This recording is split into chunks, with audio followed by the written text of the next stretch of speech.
اس وقت پورے پاکستان کے اندر ہر آنکھ جو ہے وہ اشک بار ہے، کیونکہ ارشد شیخ کا جو معاملہ ہوا ہے اس کے پیچھے کیا حقائق ہیں، میں وہ اس ویڈیو کے اندر پوری کوشش کروں گا، پوری ایمانداری سے کہ وہ بتانے کی کوشش کروں۔ اور یہ ویڈیو آپ نے پوری اینڈ تک لازمی دیکھنی ہے، کیونکہ ایک مووی تھی انڈین راجنیتی، اگر آپ نے وہ مووی نہیں دیکھی تو وہ مووی لازمی دیکھیے گا، اس سے آپ کو بہت سی چیزوں کا اندازہ ہو جائے گا۔ دوسرا، اب ارشد شریف نے ایسا کیا کہا تھا کہ نوبت یہاں تک آئی؟ اس سے پہلے وہ باتیں کسی اور نے نہیں کی، یہ تو ایسی باتیں نہیں تھی، کوئی ایسی اداروں کے خلاف ایسی باتیں تھی نہیں یا جو اس سے پہلے نہ کہی گئی ہوں، اور یہاں تک نوبت آئی۔ اس سے پہلے حامد میر صاحب نے بھی بہت کچھ کہا ہوا ہے، لیکن نوبت یہاں تک نہیں آئی۔ یہ ارشد شریف کے معاملے میں یہ اتنا معاملہ سنگین کیسے ہو گیا، اس پہ نظر ڈالتے ہیں۔ سب سے پہلے تو میں آپ کو بتاؤں گا کہ اس سے فائدہ کس کو ہے، پہلی بات آپ نے یہ ذہن میں رکھنی ہے۔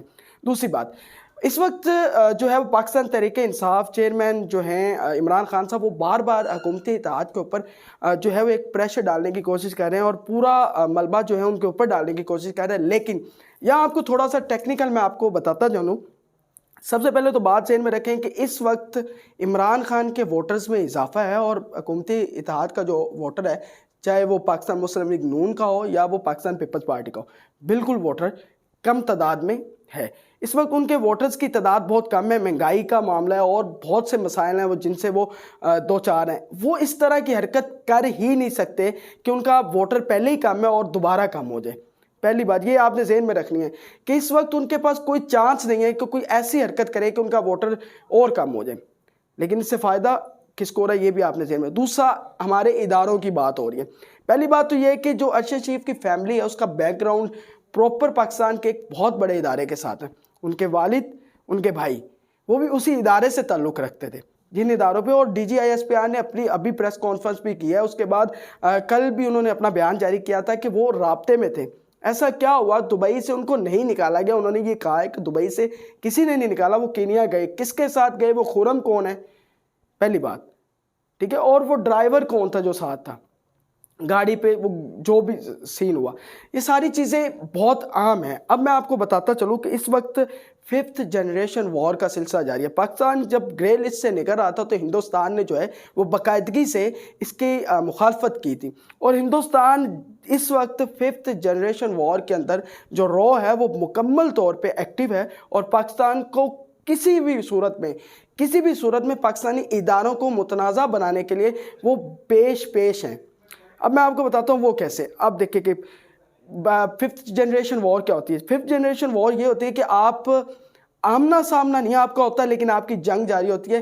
ہم اپنی زبان میں اس کو منافقت کی جنگ کہتے ہیں، یعنی کہ آپ نے پیٹ پیچھے سے جو کچھ کرنا ہے۔ تو اس وقت رو جو ہے وہ وہی کام کر رہی ہے۔ پاکستان کا یہ واحد ادارہ ہے جس کو مکمل طور پہ متنازع بنانے کی کوشش کی جا رہی ہے۔ غلطیاں ہر اداروں میں ہوتی ہیں، لیکن اس وقت اس طرح متنازع بنانے کی کوشش کی جا رہی ہے وہ رو کی جانب سے۔ اب دیکھیں، ایک تو پاکستان کا یہ ادارہ بی بی سی نے، اس کے بعد امریکن وائٹ ہاؤس سے بھی بیان جاری ہوا ارشد شریف کے حوالے سے، لیکن کیا یہ پاکستانی اداروں کا کام ہے؟ بالکل نہیں ہے پاکستانی اداروں، کیونکہ پاکستان اس وقت ان حالات سے گزر رہا ہے کہ مستحکم ہونے کے لیے بہت سی چیزوں کی ضرورت ہے۔ ہم ڈیفالٹ میں ہیں، ہمارے پاس ڈالرز نہیں ہیں، ہم اپنے ڈالرز مارکیٹ میں نہیں پھینک سکتے، ہم اس طرح کی حرکتیں کریں گے کہ ہمارے اداروں پہ پہلے ہی باتیں ہو رہی ہیں اور باتیں ہوں۔ پہلی بات یہ، ایسی کوئی بات نہیں کی تھی، حامد میر نے کی تھی اس سے پہلے، اور بہت سے، اگر ہم نے تحقیقات کروانی ہے تو بہت پہلے سے شروع کرنی پڑیں گی تحقیقات۔ اگر ہمیں اداروں پہ اتنا یقین نہیں ہے، میں پہلے تو اپنی عوام سے یہ کہنا چاہوں گا کہ ہم اندھا دھن یقین کرتے ہیں اور ہمیشہ سے کرتے ہیں۔ ہماری عوام کا مسئلہ یہ ہے کہ ہم اپنی سڑکوں پر نکلتے ہیں، اپنے ہی ٹائر جلاتے ہیں، اپنی ہی دکانیں توڑتے ہیں اور پھر اگلے ہی دن چپ کر جاتے ہیں۔ ہم جذباتی قوم ہیں، ہم نہ کہ یہ بالکل نہیں سوچتے کہ ہم کر کیا رہے ہیں۔ ہمیں کہہ دیا کہ یہ ہو گیا وہ ہو گیا، ایسا نہیں ہوتا، ٹھیک ہے۔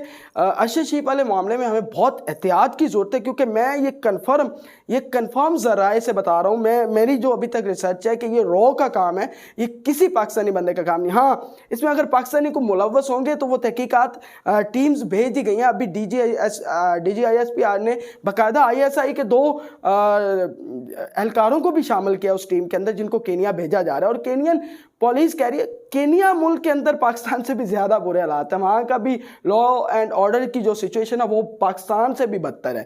پاکستان کے اندر تو بل بھی تھوڑی بہت سٹیبلٹی آپ کو نظر آتی ہے لیکن وہاں ایسا سین نہیں ہے. ٹھیک ہے, اور وہاں یہ معاملہ ہوا ہے. تو یہ ان کی جو انہوں نے اپنی رپورٹ شائع کی اس میں بھی ان کے جو صحافی حضرات ہیں جو کینیا کے اندر ہیں تو انہوں نے بھی یہ بات کی ہے کہ بہت سے فلاز ہیں.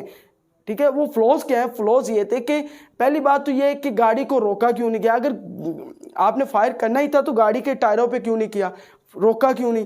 یہ ساری چیزیں ہیں. یہ اور ان کی جو وہ اسپیشل یونٹ ہے جو ان کا جنہوں نے یہ معاملہ کیا ہے ان کے اوپر پہلے ہی تشدد کے واقعات کے الزامات ہیں کہ وہ بھی آپے سے باہر ہو جاتے ہیں. ان کے اندر یہ معاملات ہیں, ان کی پولیس کے اوپر بھی کیسز چل رہے ہیں. لیکن ایک پاکستانی صحافی وہ خرم کون تھا, یہ کئی کریکٹرز ہیں, لیکن اس سے فائدہ کس کو ہو رہا ہے؟ اگر فائدہ نہیں بھی ہو رہا نا تو صاف پتہ چل رہا ہے. لیکن میں آپ کو بتاتا چلوں کہ اس کو سیاست کی نظر نہیں کرنا چاہیے ہمیں. اس کو بالکل اب ایک پارٹی جو ہے وہ اشرف شریف کو اپنی سیاست کے لیے لے کے آ رہی ہے, ایسا نہیں ہوتا. آپ نے پہلے پاکستان کو رکھنا ہے, پھر اپنی پارٹی کو رکھنا ہے, پھر آپ نے اپنے معاملات کو لے کے چلنا ہوتا ہے. پہلا پاکستان ہے, اور اس وقت ہم بالکل تمام پارٹیز جو ہیں وہ پاکستان کو نہیں دیکھ رہی, وہ اپنا اپنا فائدہ سوچ رہی ہیں. اس وقت 5th جنریشن وار کے اندر پاکستان جو ہے وہ سفر کر رہا ہے, اور ہم جو ہیں ایک دوسرے کے اوپر جو ہے وہ سیاست کے جو ہیں وہ پتھر مارنے کی کوشش کر رہے ہیں, جو بہت ہی انتہائی. اور حامد میر صاحب نے آسما جنگیر کی کانفرنس میں باضابطہ کہہ دیا کہ وہ کہہ رہے تھے کہ میں نے ایسے حلقوں کے اندر تقریباً 15 منٹ تک بار بار یہ لفظ سنا ہے کہ مارشل لاء لگ سکتا ہے. تو اگر وہ یہ بات کر رہے ہیں تو کچھ تو ہے. خدارا ہمیں اس طرح پاکستان کو لے کے نہیں جانا کہ واپس پاکستان 50 سال پیچھے چلا جائے اور ہم پھر اسی طرح سفر کریں. اور جو اس وقت ہم دیکھ رہے ہیں اور جو ہماری نسلوں نے پیچھے, جو ہمارے بڑوں نے, ہمارے آباء و اجداد نے پیچھے دیکھا مارشل لاء کے چلتے, وہ ہم نہیں دیکھنا چاہتے. تو یہ جو ہے 5th جنریشن وار ہے, رو کا کام ہے اشرف شریف والے معاملے میں. ابھی جب تحقیقات ہوگی آپ دیکھ لیجئے گا, میری ویڈیو کو سیو کر لیں, آپ کو پتہ چل جائے گا کہ یہ معاملہ ہے کیا.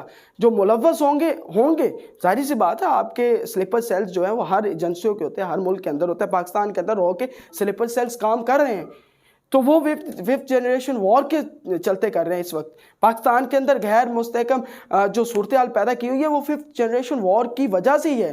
اس میں کسی پاکستانی ادارے کا کام نہیں ہے, کسی ادارے کا کام نہیں ہے, کسی پارٹی کا کام نہیں ہے. یہ ساری چیزیں آپ نے مد نظر رکھنی ہے. یہ تھے اصل حقائق جو بتانا چاہ رہا ہوں کہ ہمیں اپنے اداروں کو متنازع ابھی نہیں بنانا. ہم اس طرح مستحکم نہیں ہیں. ہمارے ادارے اس وقت خود کہہ رہے ہیں کہ ہم سیاست میں نہیں ہیں, بار بار کہا جا رہا, اور بالکل نہیں ہیں. وہ اس وقت سارے کے سارے جو ہیں وہ اپنے اپنے کام کر رہے ہیں, جو ان کے ذمہ لگا ہوا ہے وہ وہی کام کر رہے ہیں. یہ تھی میری آج کی ویڈیو. اگر آپ کو لگتا ہے کہ میں نے کچھ غلط کہا ہے یا صحیح کہا ہے یا کچھ آپ ایڈ کرنا چاہتے ہیں تو کمنٹ سیکشن میں لازمی بتائیے گا. شکریہ.